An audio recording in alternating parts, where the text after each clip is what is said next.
tous. Alors on se retrouve aujourd'hui pour une nouvelle vidéo, petite review d'une grande réplique, pas des moindres, c'est un dinosaure du monde de l'airsoft. Je vous présente aujourd'hui le M16A1 de chez Tokyo Marui. Donc pas n'importe quelle version, c'est la toute première version qu'ils ont sortie. Faut savoir que Marui, après avoir comment dire, développé tout ce qui était maquette d'armes, même modélisme, donc se sont mis dans les années 70 aux répliques d'Airsoft, avec bien évidemment le FAMAS, la toute première réplique qui est sortie dans le monde de l'Airsoft, qui n'avait pas de hop-up, et donc une petite ellipse, et nous arrivons en 1991 avec le M16A1. Alors il faut savoir, je crois que je ne me trompe pas, allez vérifier sur Wikipédia, mais normalement le M16A1 est le premier M16 sorti par Marui. Le M16 Vietnam, qui est sorti avant le A1 en vrai, est sorti après la version A1 chez Marui. Voilà. Alors cette réplique là, je l'ai récupérée en pièces. Il n'y avait plus grand chose dedans. Donc je l'ai remonté un petit peu avec ce que j'ai trouvé de part et d'autre, avec des pièces bien évidemment Marui, des pièces d'origine. Faut savoir que bien évidemment j'ai été aidé par mon boulot, ce qui m'a grandement avancé sur la chose. J'ai pu récupérer la boîte qui est en très bon état.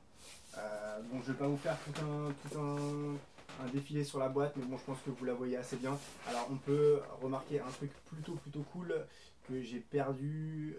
Où est-ce qu'il est parti? Non, merde, il est de mon côté. Bon bref, cette réplique est alimentée par un moteur EG700. Les moteurs EG700, ce ne sont pas les tout premiers moteurs de chez Marui. Les premiers moteurs, c'était les EG650 et les 560.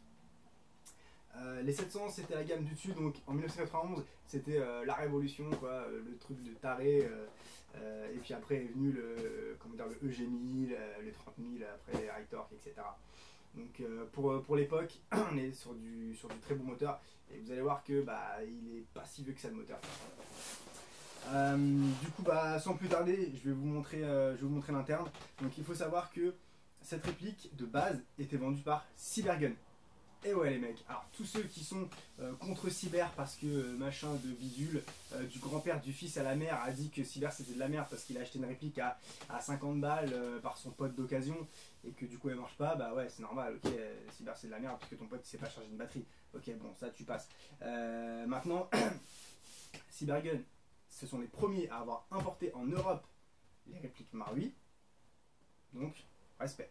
Et si vous ne croyez pas, là, c'est écrit Cybergun. Faut savoir aussi que avant que Cybergun ne s'appelle Cybergun, la société Cybergun s'appelait les 3 pylônes. Donc bien évidemment, on va avoir dedans une petite notice avec estampillé les 3 pylônes, vu qu'on est sur du truc préhistorique. Hop. Alors, qu'est-ce qu'on retrouve dans la boîte? On va avoir un petit magazine Soft Air Mag. Alors, Soft Air Mag, je pense qu'il n'était pas d'origine dans la boîte. Il a dû être rajouté bien après par Cyber, parce que c'est un magazine de Cybergun, et en plus qui datait de mai 2007. Alors moi je l'ai trouvé dans la boîte, donc je le laisse dans la boîte, mais je pense pas qu'il était d'origine. Cependant, on peut voir des répliques, des vieilles répliques, donc ça c'est cool. Là, on va avoir la petite notice d'utilisation avec bien évidemment écrit les 3 pylônes, comme je vous disais. Donc voilà, bon c'est de la notice standard, hein, avec les décrets, les machins. Ça aussi, ça a été du coup ça a été bien évidemment rajouté après, puisque on a le décret de 1999 qui est dessus.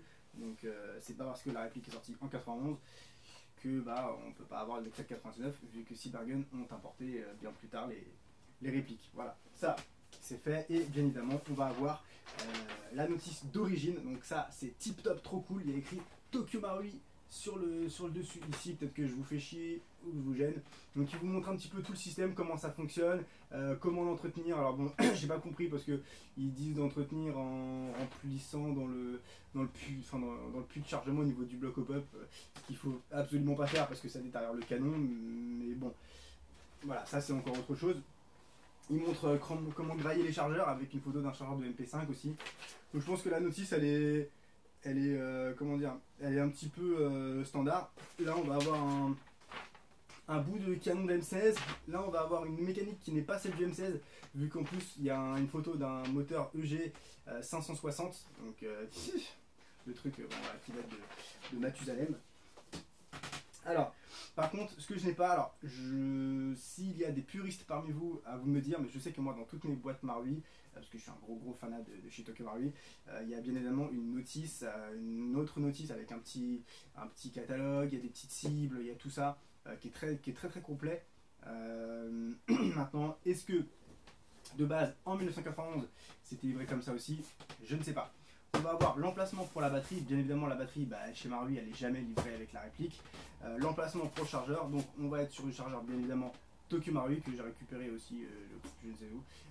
Ça va être du mid-cap. Je crois que celui-là, on est sur du. Enfin, on s'en fout, c'est du 80 coups, je crois, un truc comme ça. Le petit. Hop, le petit échantillon de vie, qui lui est tout beau, tout neuf, pas ouvert. Voilà, donc ça c'est collector, ouais, tu sais, on s'en fout, mais ça reste sympa, tu vois. Le jour où tu veux revendre ta réplique à un puriste, voilà, le mec il a son petit paquet de billes, c'est tout, ça fait toujours plaisir. Alors faut savoir que j'ai récupéré d'autres pièces en spare dessus, comme une crosse et un lower, donc si un jour je l'emmène en partie et que je m'assois dessus comme un gros débile, j'aurai de la pièce pour le réparer. En tout cas, cross et lower, j'ai un câblage aussi de remplacement, puis j'ai quelques autres petites pièces, voilà, par-ci par-là. Il me reste toujours le Jean Bob d'origine, mais que j'ai changé, parce que le Jean Bob d'origine était écrasé, mais lui est tombé, mais direct. Hop, alors, on sort la bête, on retire le petit capuchon. Alors, qu'est-ce qui va différencier le M16A1 du M16 VN? Non, M16 VN, M16 Vietnam, il faut savoir que VN c'est pas le vrai nom du M16 Vietnam, il a un autre nom chelou, mais c'est pareil, Wikipédia. Voilà. Donc, ce qui va changer, ça va être le cache-flamme, surtout parce que le cache-flamme du M16 Vietnam, c'est un trident. Je l'ai, il est quelque part là-bas, mais c'est pour un M16WE. On va avoir aussi le chargeur qui est un chargeur droit sur le VN, et sur le A1 qui est un chargeur courbé comme ça. Et après, normalement, sur la version VN, il n'y a pas de forward assist. Voilà, sur la vraie version VN, parce que toutes les copies, elles ont un forward assist comme ça. En fait, elles ont le forward assist du A1. Voilà. Et bien évidemment, là par contre, ils ont bien fait le truc, c'est que vous n'avez pas le petit triangle chelou qui évite de se prendre la douille dans la face. Voilà. Que dire le comment dire, la culasse, le levier de culasse, pardon. Le levier de culasse, il sert strictement à rien, il vous permet même pas d'ouvrir le capot de culasse. Le capot de culasse, vous devez l'ouvrir un petit peu à la manière des CM16GG, donc avec votre doigt, et voilà, évidemment, hop, avec votre doigt, vous allez avoir le super pop-up. De toute manière, je remettrai des petites photos, vous verrez. Faut savoir que ce bloc pop-up, il est pas si vieux que ça, parce que on est sur le même bloc pop-up que du standard, hein. Ce que j'en ai un là à vous montrer, voilà, c'est un bloc pop-up comme ça, sauf que la molette ici, il y a juste 2 crans, en fait, c'est pas une molette à 6 crans, c'est une molette avec juste 2 crans. Et il faut savoir que d'origine, il n'y a pas de butée. Donc en fait, vous pouvez régler comme ça. Vous pouvez tourner pendant 15 ans. Et le pop il va se régler, se dérégler, se régler, se dérégler. Donc ça, c'est un peu merdique. Je l'ai gardé parce qu'il est toujours, il reste d'origine. Mais je l'ai retiré quand même du bloc pop-up parce que si moi je veux entretenir la réplique et si je veux la garder longtemps, ça me permettra, grâce à la butée, de savoir que mon hop-up est bien à 0 et donc de garder le Jean pop. Le Jean pop qui est à l'intérieur, donc je l'ai changé. puisque l'autre, comme je vous ai dit, il était un peu dead. Mais j'en ai remis un Marui d'origine, un noir, voilà, un standard, donc, mais juste tout neuf. Donc bah, là, la vie est un petit peu freinée. Vous allez voir au chrony déjà que la réplique elle tape pas bien fort, là elle tape encore moins fort. Par contre, pour le CQB, il n'y a pas de problème. Hein. Ouais, bon, ok, on va peut-être pas non plus, voilà, on va pas prendre ça en CQB, mais qui t'entend à rien. Sinon, il n'y a pas de jeu, c'est voilà, c'est nickel. Franchement, ça. Ouais, bon, c'est la tâche simple ça. Voilà, sinon, il n'y a pas de jeu, il n'y a rien, tout est bien ficelé, enfin, la poignée, il n'y a rien, tout est nickel. Faut savoir que moi, quand je l'ai récupéré, le upper ici était pété. En fait, l'attache ici était complètement pétée. Et j'ai galéré pour retrouver un upper d'origine. Donc je suis plutôt content. Surtout que même là, le trident, le garde-main trident, enfin triangle, pardon. Et il est super dur à trouver. Enfin, j'ai réussi à en trouver un. Comment dire, grâce à Cybergun. Donc voilà, tip top. Après, sinon, il n'y a pas tant de pièces de ça qui manquaient. S'il manquait les goupilles. Les goupilles, alors là, j'avoue, les goupilles. Alors, je les ai récupérées du LM4 Marui. Mais, du coup, ce sont pas celles d'origine de 91, voilà, forgées dans l'acier. Mais ça reste du Marui. Voilà. Quoi d'autre Le cache-flamme, c'est pas celui d'origine, mais c'est un cache-flamme de M4 Marui aussi. Donc, voilà, pour moi c'est tout bon. Alors, l'emplacement batterie, il se met dans la crosse comme n'importe quel M16. Il faut savoir que de base, comme tous les Marui, c'est livré juste avec une grosse Tamiya. Moi, j'ai mis un adaptateur petit Tamiya parce que pour jouer, c'est un petit peu mieux. Vous allez avoir le petit fusil de 20 ampères à l'intérieur. Donc le câblage est en très bon état. De base, il conseille de mettre des grosses batteries 8.4 comme ça. Des grosses batteries comme ça. Pourquoi je sais pas. Parce que je pense que vu qu'il y a la place, la batterie elle rentre sans problème. Vous pouvez la mettre dedans, je les ai mises dedans. Il conseille ça, voilà, je pense surtout pour la durée, pour que ça tienne hyper longtemps. Quoi d'autre. Il faut savoir que la réplique, je ne l'ai pas démontée, mis à part le block up upper. Il faut savoir que la réplique, elle ne se slide pas, elle se casse. Vous allez avoir la goupille ici qu'il faudra retirer, la deuxième goupille ici, il faudra slider un tout petit peu, à peu près 1 cm, et casser la réplique, donc un peu à la manière d'une ICS ou d'une Systema.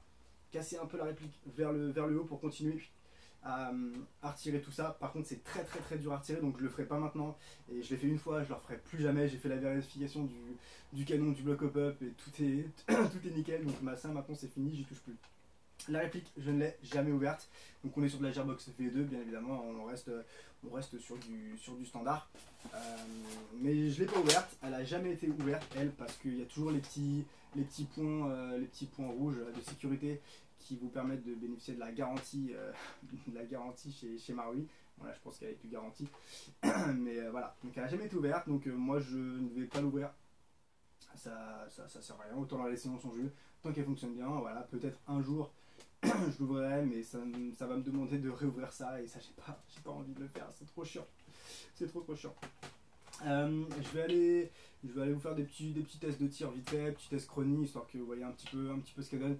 Mais elle a une bonne réactivité. Alors il faut savoir que moi je fais un truc qu'il ne faut pas faire. Je monte de la 7,4 volts, donc en lithium polymère, dans la réplique. C'est juste pour les tests, parce que voilà, je pense que la mécanique de base n'est pas prévue, les Marui sont pas prévus pour la 7.4. Maintenant, moi j'ai fait mes tests, nickel, ça passe très bien. J'ai déjà tiré plein de fois avec la petite 7.4. Alors j'ai pas pris une grosse 7.4, hein, on est sur de la 1000 mAh. Mais de base, les Marui, il faut rester sur de la 8,4 volts, c'est mieux, voilà, c'est dans son jus. Ça risque pas d'endommager les pistons. La boîte, elle va être livrée aussi avec la petite tige de débourrage Marui. Et il y a un truc que j'ai laissé dedans, c'est la tige du tube d'empreinte gaz, qui normalement est là. Alors je l'ai là, hein, mais c'est que quand j'ai remonté la réplique, j'ai oublié de le mettre. J'ai pas envie de le mettre. J'ai pas envie, c'est trop chiant. J'ai juste envie de m'amuser avec. C'est tout ce que je veux faire. Donc voilà, je vais aller dans le jardin là. Je vais vous montrer un petit peu ce qu'elle donne. Et puis on voit ça après. Allez, à tout de suite.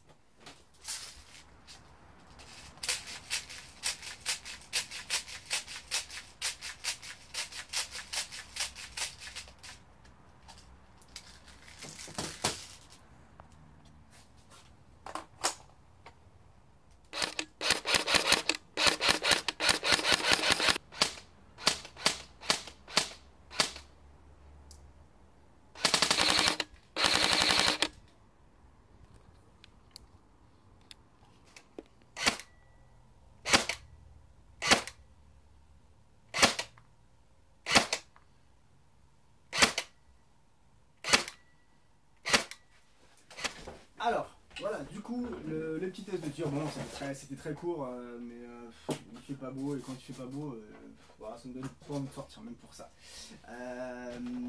La portée, donc, on voit pas forcément très bien, mais on va être sur une trentaine de mètres, entre 30 et 35 mètres à peu près. Comme vous avez pu le voir, la réplique, elle développe 255 fps de moyenne au chronographe. Donc ouais, on est très très faible. Maintenant, moi mon FAMAS Marui aussi, qui est une ancienne génération, développe pareil, de 248. Et franchement, je l'avais ramené en CQB, et, une tuerie, enfin, c'est... Voilà. Donc, non, pour ça, le groupement est nickel, voilà, ça tire bien, il y a une plutôt bonne réactivité. Non, franchement, le bruit est bien sec, vous avez bien un petit claquement là. Donc voilà. Après, ce que je kiffe pas mal aussi sur les Marui, ce que vous n'avez pas sur les vieilles répliques, c'est l'écoute du sélecteur de tir.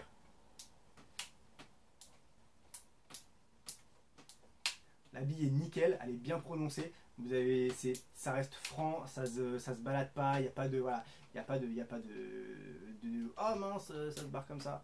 Voilà. Donc ça c'est cool. Sur certaines répliques, même les hauts de gamme, vous avez maintenant un truc qui se balade un peu partout. Et puis il suffit que vous soyez gaucher comme moi, bah voilà, ça part en cacahuète. Donc c'est pas top. Donc sur ce, moi je vais vous laisser. J'ai une autre review qui va arriver bientôt. Je vais vous spoiler le truc. On va parler de mon Barrett. Mon Barrett, merde, lequel ouais, le M82. Le M82 de chez Socom Gear. Arrête de faire du bruit. Le M82 de chez Socom Gear. C'est un Barrett pareil que j'ai eu l'occasion. Et puis je vous donnerai un peu tous les détails, hein. Ça sera la petite review. Mais il est très long, il fait 1m70. Donc voilà. Je sais pas quand est-ce que je la ferai parce que vous me connaissez, j'ai un peu toujours la flemme de tout. Donc voilà, mais vu que c'est une réplique que j'ai envie de partager un petit peu, pareil, on reste sur de la réplique qui est très rarement vue sur les terrains. Donc voilà, j'en parlerai, je vais sûrement faire une petite partie là dans pas trop longtemps avec. Donc peut-être que je mixerai les deux, hein, au bout de la partie avec la review, voilà, ça peut être cool. En attendant, moi je vous laisse avec un petit bout de l'histoire de Marui, et puis on se dit à la prochaine. Salut. コルト M16 A1 ガスもエアタンクも必要としない世界で唯一のバッテリーをパワーソースとするオートマチック電動ガン